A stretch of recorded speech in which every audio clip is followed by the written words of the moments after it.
Were you a comic book fan before you even came on board this project? I know you'd worked with Robert on Tropic Thunder, but were you a big fan of the franchise or comics in general? Yeah, I was a very big fan when I was a kid, like in elementary school and junior high. And then my taste sort of diverged. I became sort of a more of like a, independent comics kind of fan, and sort of Raw and Spiegelman, all those guys. But yeah, I've always been a fan because for a long time I didn't like reading the books, so I would read books with pictures. So what was the process for this movie, though? Were you handed the villain and saying, okay, we want it to be Whiplash, we want it to be this, we want it to be that, or were you able to come up with ideas and say, hey, we think this is the best way to go? No, we all kind of pooled, we all sort of unpacked all our ideas and all of our sort of favorite villains, and we sort of put them all on the table, me, John, Robert, Kevin, all the guys from Marvel.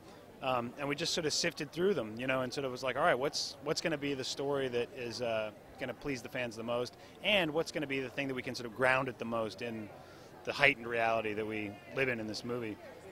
So we really just sort of, it was a process of elimination, and then pairing that with sort of the themes of the movie that we wanted to sort of call out of the, out of our ideas box, and then sort of marrying them. And we ended up landing on Whiplash and Justin Hammer as the two sort of, the yin and the yang of that, Well, the interesting thing about the film is, like, a lot of people or fans are going to think it sort of just leads right in, or will lead right into the Avengers movie. But having seen it, it sort of feels like it's a second movie in its own sort of... No. This is not, we're not trying to, like, tee up another movie, although that happens, I think. This movie hopefully has to operate as its own independent piece of everything else, and be as entertaining and hopefully, sort of just with our left hand set up everything else for what's to come.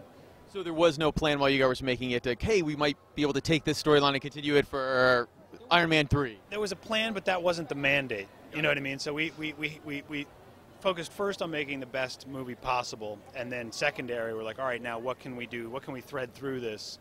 It's interesting and not just tacked on in a way that is going to help the next filmmakers for the Avengers. Okay, one last question. I heard they were talking at the press conference about your neck.